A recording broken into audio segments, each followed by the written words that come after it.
There are people earning six figures who are broke, and there are people earning average salaries who quietly become millionaires. The difference isn't luck, it isn't intelligence, and it isn't even income. The difference is how they think about money. Your brain has invisible financial patterns that shape every decision you make: what you buy, what you invest, what opportunities you pursue, and what risks you avoid. Once you see those patterns, you'll start noticing them everywhere. And you might realize the biggest obstacle to wealth isn't the economy, it's psychology. In this 12-part series, we explore the psychology of money. And in part 1, we start with a fundamental question. Why do most people stay broke? Most people believe money is about math. Earn more, spend less, invest the difference. That's the formula everyone repeats. And mathematically, it's correct. But if money were truly just math, almost everyone would be wealthy. Because the formulas are not secret. You can learn them in a weekend. You can read them in a book. You can watch a 10-minute video. Yet millions of people still struggle financially for decades. Not because they are lazy, not because they are stupid, and not because they lack opportunity. The real reason is something far less visible. Money is not a math problem. Money is a psychology problem. The way you think about money determines nearly every financial decision you make. The job you accept, the risks you avoid, the investments you delay, the things you buy, and even the opportunities you ignore. Most of these decisions don't feel emotional. They feel logical. But under the surface, they are guided by beliefs about money that were installed in your brain long before you understood what money even was. Your parents, your teachers, your environment, the culture around you. They all quietly shaped the financial rules you live by. And the problem is, most people never question those rules. They assume their beliefs about money are facts, when in reality, they are just stories. Stories that determine your financial life. Tonight, we're going to break those stories apart, because if you want to build wealth, you must first understand the psychology that keeps people broke. There are 6 major mental patterns that control financial behavior. They influence how you earn, how you spend, how you invest, and how much money you believe you deserve. Once you see them, you'll start noticing them everywhere, in your friends, your coworkers, your family, and probably yourself.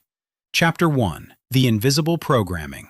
Think back to the first time you heard someone talk about money. Maybe it sounded like this: money doesn't grow on trees. We can't afford that. Rich people are greedy. You should be grateful for what you have. Statements like these seem harmless, even responsible. But when children hear them repeatedly, they don't hear advice. They absorb beliefs. And those beliefs become subconscious rules. Rules about what money means, what rich people are like, what success looks like, and most importantly, what kind of financial life feels normal. Financial psychologists call these beliefs money scripts.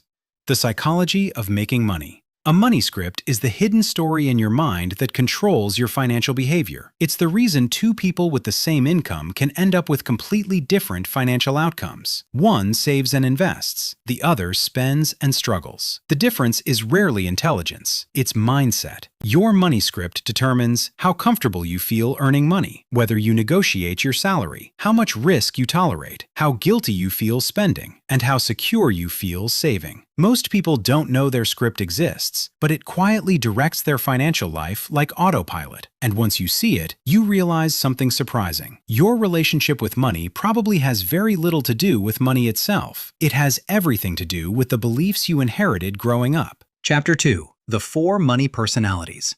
Researchers studying financial behavior discovered that most people fall into one of 4 psychological patterns. 4 money personalities. Each one creates different financial habits, some helpful, some destructive. Let's look at them, because one of these patterns might be shaping your financial life right now. The money avoider. Money avoiders believe money is bad. They associate wealth with greed. They see rich people as selfish, or corrupt, or morally questionable. Because of this, they unconsciously sabotage their own financial success. They might avoid high-paying careers, or undercharge for their work, or feel uncomfortable asking for raises, not because they lack skill, but because their identity conflicts with wealth. If deep down you believe money is evil, your brain will resist earning it, even when opportunities appear. Money avoiders often say things like, "I'm not motivated by money," or "I just want enough to get by." Which sounds noble, but sometimes it's actually fear disguised as virtue. The money worshipper. On the opposite end of the spectrum are money worshippers. These people believe money will solve all their problems. If they just earn more, they will finally feel secure, finally feel respected, finally feel happy. But there is a problem with this belief. Money can improve your life, but it rarely fixes emotional problems. So money worshippers keep chasing bigger numbers, $100,000, then $500,000, then $1 million, then $10 million. But the feeling they're chasing never fully arrives, because the problem was never money, it was identity. The money status personality. Another script revolves around status. These people connect their self-worth directly to their net worth. They constantly compare themselves to others. Who drives the nicer car? Who lives in the bigger house? Who takes the better vacations? Their financial decisions are often driven by appearance, not logic, which leads to something economists call lifestyle inflation. Income rises, but spending rises even faster. Luxury items become symbols of success, even when they are financed by debt. Ironically, this script often leads to financial stress because maintaining status becomes expensive. The money vigilant. The final personality is money vigilance. These people are careful with money, sometimes extremely careful. They save aggressively, avoid unnecessary spending, live below their means. On the surface, this looks like the healthiest mindset, but there's a hidden downside. Money-vigilant people often experience constant financial anxiety. Even when they have enough, even when they are wealthy, they still worry. They still feel insecure because their brain is always scanning for financial danger. Saving becomes a habit, but peace of mind never arrives. The truth is, most people are a mix of these personalities, but usually one dominates, and that dominant script quietly shapes your financial life. Chapter 3. Why Mindset Creates Wealth. Here's something most financial advice ignores. Money does not just follow opportunity. Money follows behavior, and behavior follows beliefs. If someone believes they are bad with money, their actions will reinforce that belief. They will procrastinate investing, avoid financial planning, or make impulsive purchases. But when someone believes they are capable of building wealth, their behavior changes. They start learning about investing. They negotiate salaries. They build skills. They take calculated risks. The belief comes first, then the behavior, then the results.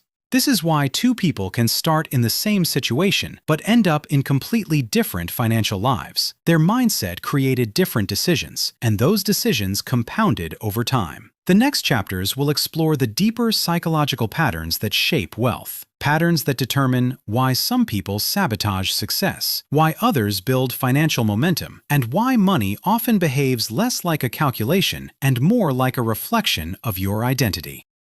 This channel isn't about fast wins, it's about steady progress. If that's the kind of mindset you are building, subscribe and stick around. Please like the video if it gave you more perspective. It helps this community to grow quietly, just like growth should. See you in the next one.